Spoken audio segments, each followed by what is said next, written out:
आज की दुनिया में स्मार्टफोन्स हमारी लाइफ का एक इंपॉर्टेंट पार्ट बन गया है। हम अपने फोन का यूज अलग अलग चीजों के लिए करते हैं, कॉल्स, मैसेजेस से लेकर इंटरनेट एक्सेस करने के लिए।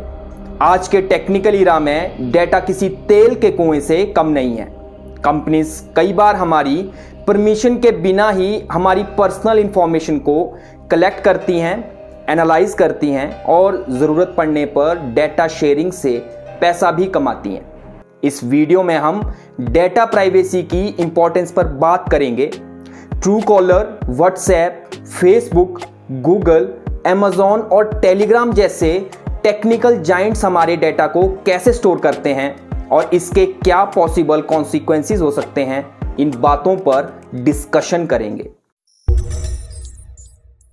हमारी डेटा प्राइवेसी और पर्सनल इंफॉर्मेशन को हमारी परमिशन के बिना एक्सेस करना, शेयर या यूज किए जाने से बचाना बहुत इंपॉर्टेंट हो जाता है, क्योंकि आजकल के डिजिटल वर्ल्ड में हम लगातार ऑनलाइन इंफॉर्मेशन को शेयर करते हैं। इसीलिए डेटा प्राइवेसी की इंपॉर्टेंस को समझना और भी ज्यादा इंपॉर्टेंट बन जाता है। डेटा प्राइवेसी इंपॉर्टेंट है और इसके पीछे कुछ मेजर रीजंस हैं, और उनमें से यह है कि पर्सनल इंफॉर्मेशन की वैल्यू अभी हमारी सोच से काफी ज्यादा है। डेटा ब्रीच जैसी प्रॉब्लम्स तब आ सकती हैं जब हैकर्स या अनऑथोराइज्ड एंटिटीज के हाथ हमारी पर्सनल इंफॉर्मेशन लगती है, जिससे हमारी पहचान की चोरी, फाइनेंशियल लॉस और दूसरे प्रकार के नुकसान होते हैं। इसके अलावा पर्सनल ऑटोनॉमी और फ्रीडम को बनाए रखने के लिए भी डेटा प्राइवेसी इंपॉर्टेंट है, जिससे ये आप डिसाइड करेंगे कि आपका डेटा जिसमें आपकी पर्सनल इंफॉर्मेशन और प्राइवेसी है उसे कौन कौन लोग देख सकते हैं।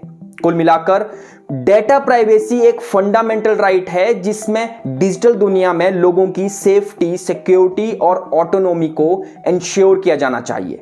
टेक जाइंट्स जैसे कि फेसबुक, गूगल और अमेज़न अपने प्लेटफॉर्म्स, एप्स और सर्विस के जरिए हम लोगों से जुड़ी हर छोटी से लेकर बड़ी चीज तक हमारा डेटा अपने पास स्टोर करते हैं। इस डेटा का यूज इनसाइट्स जनरेट करने के लिए, पर्सनल एक्सपीरियंस को बढ़ाने के लिए और एडवर्टीजमेंट्स को टारगेट ऑडियंस तक पहुंचाने के लिए किया जाता है। हालांकि अब जब ये कंपनीज हमारी पर्सनल इंफॉर्मेशन को पॉलिटिकल पार्टीज या दूसरे बिजनेसेस को शेयर करती हैं, उन्हें बेच देती हैं, तो ये किसी खतरे की घंटी से कम नहीं है। और ये फायदा छोटा मोटा नहीं होता, ये हजारों करोड़ों तक का होता है। हम सभी फेसबुक, व्हाट्सएप, गूगल को अपनी डेली लाइफ में न जाने कितने घंटों तक फ्री में यूज करते हैं। कभी आपने सोचा है कि व्हाट्सएप आपको मैसेजेस, कॉल्स फ्री में क्यों प्रोवाइड करता है, जबकि इससे पहले हम लोग टेक्स्ट मैसेजेस तक के लिए नेटवर्क ऑपरेटर्स को पैसे दिया करते थे। जबकि व्हाट्सएप फ्री है तो फेसबुक ने इसे 2014 में $19 बिलियन में क्यों खरीदा। अगर हम ट्रू कॉलर के बारे में बात करते हैं तो ट्रू कॉलर के पास तो हमारे कॉन्टैक्ट लिस्ट, टेक्स्ट मैसेजेस की डिटेल्स हैं, जिसमें बैंकिंग के सभी ओटीपीज और दूसरे जरूरी इंफॉर्मेशन होती है। कुछ उदाहरणों में पर्सनल इंफॉर्मेशन का यूज पॉलिटिकल कैंपेन को इन्फ्लुएंस करने के लिए और पब्लिक ओपिनियन को मैनिपुलेट करने में भी किया गया है।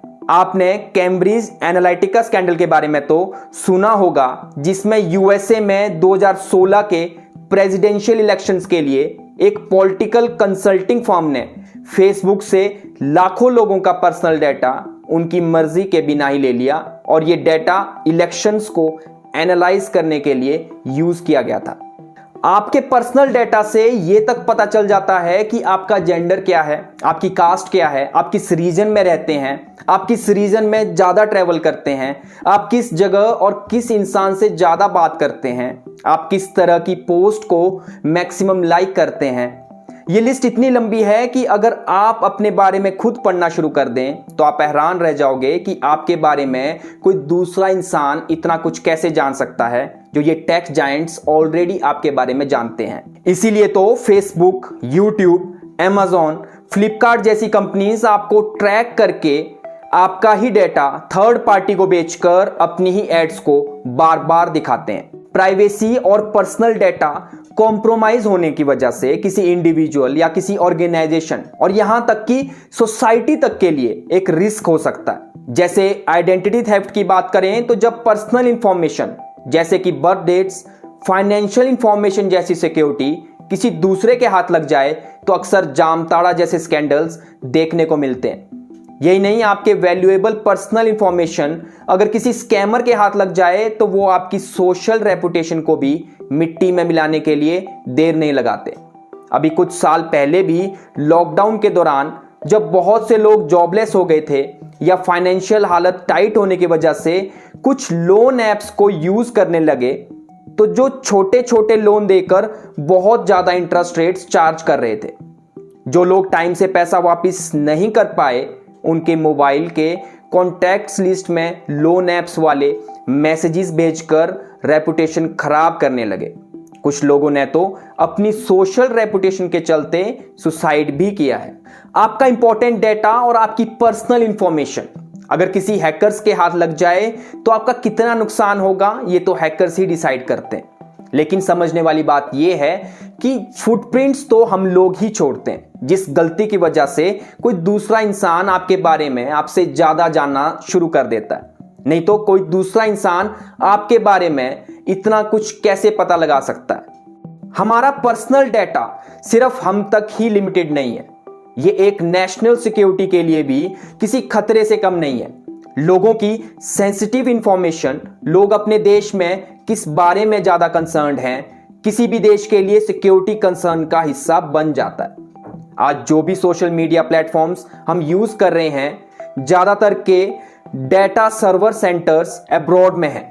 मतलब हमारी पर्सनल इंफॉर्मेशन हमारे देश में ना होते हुए दूसरे देशों के पास ज्यादा है।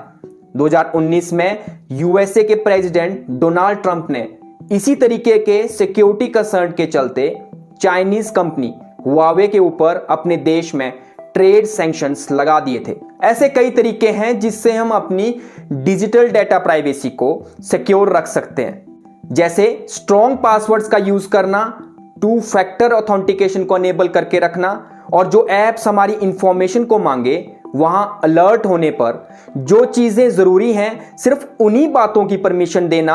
ऐसी प्रैक्टिसेस करने से कुछ एक लिमिट तक हम अपने आप को डिजिटल स्कैम से बचा सकते हैं। हम सोशल मीडिया में अपनी डेली लाइफ से रिलेटेड हर छोटी से छोटी चीज को पब्लिश करते हैं और हमें हर चीज को पब्लिश करने से बचना चाहिए, क्योंकि अभी हम इसके लिए शायद इतने कंसर्न नहीं हैं, लेकिन इन फ्यूचर डेटा ब्रीच जैसी सिचुएशन वर्स हो सकती है। आई होप आज के इस वीडियो में आपको डेटा प्राइवेसी और पर्सनल इंफॉर्मेशन की इंपॉर्टेंस और इसकी क्या वैल्यू है समझ आया होगा। वैसे वैल्यू तो आपके लाइक और सब्सक्राइब करने की भी बहुत है, इसीलिए अगर आपको वीडियो पसंद आई हो तो लाइक एंड शेयर करें और ऐसी ही और वीडियोस को देखते रहने के लिए चैनल को सब्सक्राइब करना ना भूलें।